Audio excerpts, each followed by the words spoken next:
आप सुनिए क्या कह रहे हैं। नो, आप मैं यहाँ पे इस चीज को इधर बोलो। बीजेपी के एक सांसद ये कह रहे हैं कि मैं ब्राह्मण होकर के ओबीसी की बात कर रहा हूँ। मैं हिंदुस्तानी हूँ, इसलिए इस देश के लोगों की बात कर रहा हूँ। मैं इस देश का रहने वाला हूँ। आपने मुझे यहाँ बोलने का अवसर दिया, मैं इसके लिए आपका आभारी हूँ। बहन कुमारी मायावती जी और बहुजन समाज पार्टी ओबीसी वर्गों को अपना अभिन्न अंग मानती है और बीएसपी इन वर्गों के उत्थान के लिए पूरे जी जान से समर्पित है। इसी सोच के तहत संविधान के 127वें संशोधन बिल जो राज्य सरकारों द्वारा ओबीसी के पहचान करने और इनकी सूची बनाने के अधिकार देती है, इस बिल का पुरजोर समर्थन बहुजन समाज पार्टी करती है। किंतु मान्यवर अधिष्ठाता महोदय, यहां आज इस विषय पर चर्चा होते हुए हमें आरक्षण के महत्व पर और उसके उद्देश्यों पर भी चर्चा करना अत्यंत ही जरूरी हो जाता है। बाबा साहब ने संविधान में समता मूलक समाज की स्थापना करने के लिए आरक्षण का प्राविधान किया था और आज उनके इस उद्देश्य से सामाजिक और आर्थिक रूप से वंचित वर्गों को आरक्षण देकर के समाज में एक अग्रसर स्थिति बनाने के लिए एक महत्वपूर्ण भूमिका निभा भी रही है आरक्षण। मैं आपसे यह भी कहना चाहूंगा कि आज आरक्षण ने पिछड़े वर्गों और एससी एसटी के लोगों को, लाखों लोगों को हजारों वर्षों से जो जातिगत और जात के दबाव में रख करके जंजीरों में जकड़ा हुआ था, आज कहीं ना कहीं आरक्षण उन जंजीरों को तोड़ने में और एक समता मूलक समाज की स्थापना करने में बहुत मदद करता है और कारगर भी रहता है।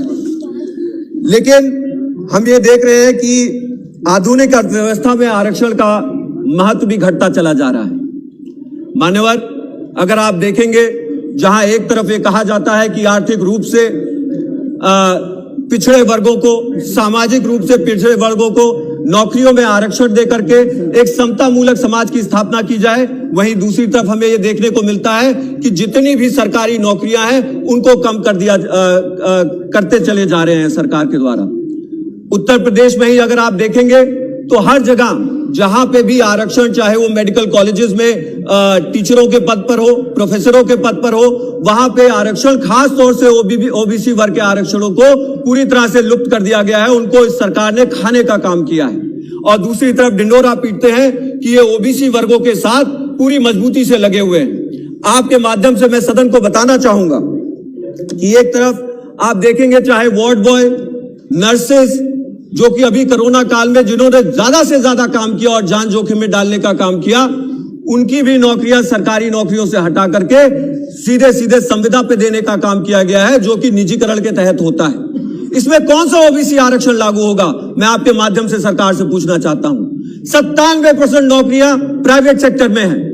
3% नौकरियां सरकार के पास हैं। इन 30% नौकरियों को भी आप घटा करके सीधे सीधे निजीकरण करके उनको आप संविदा पे देने का काम कर रहे हैं और ढिंढोरा पीट करके संविधान में संशोधन ला करके आप जनता को एक बार पुनः गुमराह करने का काम कर रहे हो। ये प्रयास कर रहे हैं कि जनता फिर से आपके झांसे में आ जाए और चाहे उत्तर प्रदेश का चुनाव हो या किसी और प्रदेश प्रांत में चुनाव हो रहा हो, वहां पे आप फिर से इनको कंफ्यूजन में ला करके इनके वोट को लेने का प्रयास करने का काम करते हैं। लेकिन मान्यवर, आपके माध्यम से मैं इस देश को जरूर बताना चाहूंगा कि सिर्फ और सिर्फ ये सरकार सिर्फ गुमराह करने का काम करती है। ये किसी भी वर्ग के साथ और किसी भी समाज में समता मूलक समाज की स्थापना करने के पक्षधर ये बिल्कुल भी नहीं है। ये अगर चाहते हैं तो सिर्फ और सिर्फ विभाजन की राजनीति करना चाहते हैं मान्यवर, और ये अत्यंत ही दुखदायक है और बहुत ही चिंताजनक है। मैं यहाँ पे ये भी कहना चाहूंगा कि एक तरफ ये कहते हैं कि इन्होंने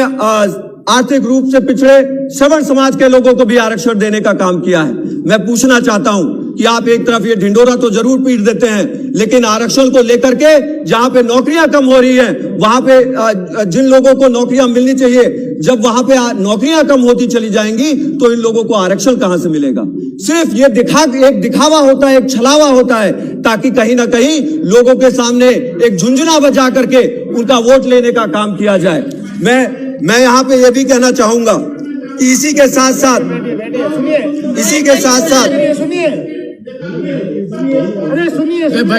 बैठे मान्यवर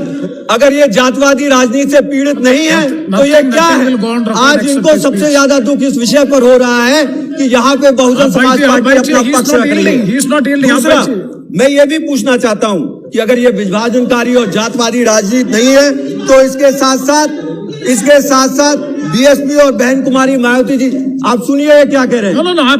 मैं यहाँ पे इस चीज को इधर बोलो। बीजेपी के एक सांसद ये कह रहे हैं कि मैं ब्राह्मण होकर के ओबीसी की बात कर रहा हूँ। मैं हिंदुस्तानी हूँ इसलिए इस देश के लोगों की बात कर रहा हूँ। मैं इस देश का रहने वाला हूँ इसलिए इस देश के लोगों की बात कर रहा हूँ। आपको शर्म आनी चाहिए, आपको शर्म आनी चाहिए। समता मूलक समाज की स्थापना करते हुए अगर हम लोग यहाँ पे एक समाज के, एक देश के लिए यहाँ पे इकट्ठा होकर के अगर अपनी बात रख रहे हैं और आपको उसके अंदर जातवाद मानसिकता झलक रही है तो ये बीजेपी का असली चेहरा दिखाने का काम कर रही है। मैं आपके माध्यम से बताता हूं,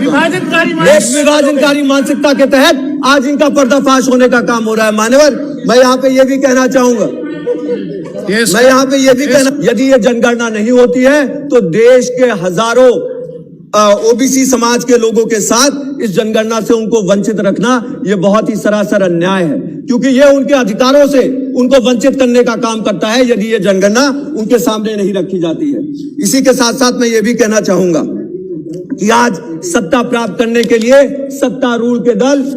यहाँ पे निरंतर जातवादी मानसिकता के तहत साम दाम दंड भेद का इस्तेमाल करते हैं और इसमें कोई शर्म नहीं करते, चाहे वो धर्म के नाम पर नफरत फैलाना हो या फिर आरक्षण को लेकर के वोटों की सौदेबाजी करना हो। जैसा कि हमने देखा कि एक भ्रम फैला करके, चाहे वो श्रमण समाज, चाहे ओबीसी समाज, इन सभी लोगों को झुंझुना दे करके और पर्दे के पीछे नौकरियों का सफाया करके ये सरकार उनको सिर्फ और सिर्फ छल और अंधकार में डालने का काम करती है। मैं अंत में यही कहना चाहूंगा मान्यवर कि यहाँ पे ये भी याद करना चाहिए और खास तौर से ओबीसी समाज के लोगों को कि मान्यवर काशीराम साहब जी ने इसी दिल्ली राजधानी के अंदर जंतर मंतर में सन 1990 के दशक में जब ये वीपी सिंह की सरकार थी और मंडल कमीशन की रिपोर्ट लागू करने के लिए धरना देने का काम किया था और उसी के साथ साथ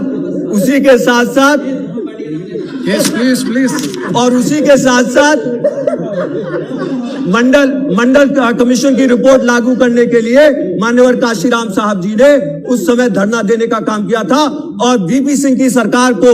ये हिदायत दी थी कि यदि उनको अपनी सरकार बचानी है तो उन्हें मंडल कमीशन की रिपोर्ट लागू करनी होगी और जिसके फलस्वरूप आज उनको आरक्षण मिलने का काम हो रहा है। यह बहुजन समाज पार्टी की प्रतिबद्धता है कि एक समता मूलक समाज की स्थापना हो और इसके लिए पूरी ताकत से बहुजन समाज पार्टी निरंतर लगती रहेगी।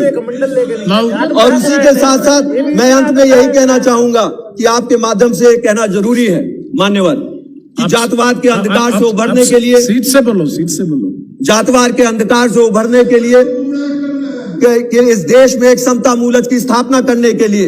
हम लोगों को ये बहुत जरूरी है कि हम समान अवसर हर वर्गों को देने का काम करें। और उसके लिए मान्यवर हमें विभाजनकारी राजनीति नहीं करना है, हमें लोगों की नौकरियों के साथ छल कपट नहीं करना है, लेकिन समाज को अग्रसर बनाने के लिए, एक समता मूलक समाज की स्थापना करने के लिए सर्वजन हिताय सर्वजन नारे के तहत जिसमें बहन कुमारी मायावती जी चलने का काम करती है, उस पर इस पार्टी को भी चलने का काम करना होगा और तभी एक समाज की स्थापना हो पाएगी जिसमें सभी लोगों को बराबरी मिलेगा, सभी लोगों को समान अवसर मिलेंगे और इस देश का उत्थान होगा। आपने मुझे बोलने का मौका दिया, मैं इसके लिए आपका आभारी हूं। जय भीम, जय भारत, जय हिंद।